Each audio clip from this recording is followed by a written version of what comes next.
So for today, I'm going to be presenting about PCB fabrication using PPE. When it comes to printed circuit board PCB fabrication, the use of personal protective equipment is crucial for ensuring the safety of workers and the integrity of the manufacturing process. PPE includes items such as safety goggles, gloves, protecting clothing, and face masks which shield individuals from potential hazards such as chemical exposure and sharp tools. Amidst the intricate machinery and chemical processes involved in PCB fabrication, the reliance on PPE establishes a secure environment where workers can cooperate with confidence. Through the lens of PCB fabrication, the importance of protective gear is clear. It's not only safeguard the personnel but also upholds the quality and precision of the produced circuit boards. The importance of personal protective equipment (PPE) in PCB fabrication. Protection from chemical exposure. Personal protective equipment is crucial in PCB fabrication to shield workers from exposure to hazardous chemicals such as solder flux, adkins, and cleaning solvents.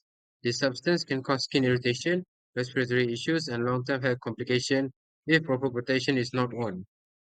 Number two is prevention of eye injuries. Wearing eye protection like safety goggles or face shields is essential in PCB fabrication to prevent eye injuries from solder splashes, fine debris, or chemical splatters. Without proper eye protection, workers are at risk of severe eye damage from the activities involved in PCB assembly. Minimization of respiratory risks. PPE such as respirators and masks are vital in PCB fabrication to minimize the inhalation of harmful fumes, vapors, and particulates soldering adhesive applications, and PCB cleaning processes release airborne particles that can pose serious respiratory health hazards if inhaled. Prevention of electric shock. Specialized protective gear such as ESD, electrostatic discharge, jackets, gloves, and footwear helps in safeguarding workers against electric shock when handling static sensitive electronic components during PCB fabrication. This is a critical aspect of ensuring worker safety within the manufacturing environment. There are different types of PPE required for PCB fabrication. Number one is the eye protection, such as safety goggles or a full face shield to protect against chemical splashes and airborne particulates. Number two is respiratory protection, such as N95 respirator masks to prevent inhalation of harmful fumes and particles during soldering and chemical processes. Number three is hand protection, chemical resistant gloves to shield the skin from contact with corrosive substances and materials. Number four is body protection. It's coveralls or lab coats to minimize exposure to chemicals and contaminants while working with PCBs. The proper usage and maintenance of PPE in the fabrication process. Choosing the right PPE. Proper usage of personal protective equipment in PCB fabrication starts with selecting the right gear for the specific task involved.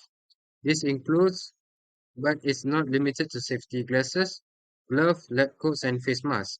Each piece should meet the required safety standards and provide adequate protection against potential hazards present in the fabrication environment. It's essential to consider the nature of the chemicals and materials used in the fabrication process to ensure that the chosen PPE offers appropriate resistance and protection. Number two is maintenance and inspection. Regular maintenance and inspection of PPE are crucial for ensuring that its effectiveness. This involves checking for any signs of wear and tear such as cracks, tears, or degradation. Additionally, proper cleaning and disinfection procedures should be followed to prevent contamination and maintain the integrity of the protective gear. Workers should be trained to recognize the signs of PPE deterioration and know when to replace or repair the equipment to prevent potential risks during fabrication process. Number three is storage and replacement. Proper storage of PPE is essential to avoid damage and maintain its protective qualities. The equipment should be stored in designated areas away from direct sunlight, extreme temperatures, and chemical exposures. It's important to establish a regular schedule for PPE replacement based on usage wear and manufacturer recommendations. This proactive approach ensures that workers are consistently provided with reliable, effective protective gear. Safety guidelines and best practice for working with PCBs. Number one is proper handling of PCBs. When working with PCBs, it's crucial to handle them with the care to avoid damage or contamination. Components should be securely fixed to avoid movement during fabrication process. Number two is use of personal protective equipment. Wearing appropriate PPE such as gloves, goggles, and lab coats is essential to protect against chemical exposure and physical hazards during PCB fabrication. Regular maintenance and inspection. Periodic inspection and maintenance of PCB fabrication equipment and tools are necessary to ensure safe and operation and prevent potential hazards or malfunctions. Number four is safe storage and disposal. Proper storage of PCBs and related materials is critical to prevent accidents. Additionally, following guidelines for the safe disposal of unused or damaged PCBs is important to minimize environmental impact. Common hazards and risks associated with PCB fabrication. Number one is chemical explosion. One of the primary hazards in PCB fabrication is the exposure to harmful chemicals used in the manufacturing process. Chemicals such as hydrochloric acid, sulfuric acid, and ammonia are commonly used and pose significant health risks if proper protective measures are not in place. Number two is thermal hazards. The high temperatures involved in certain stage of PCB fabrication present a risk of burns and fire hazards. It's crucial to have the right protective gear to mitigate the risk of thermal injuries and to ensure that the fabrication environment is properly ventilated to disperse heat.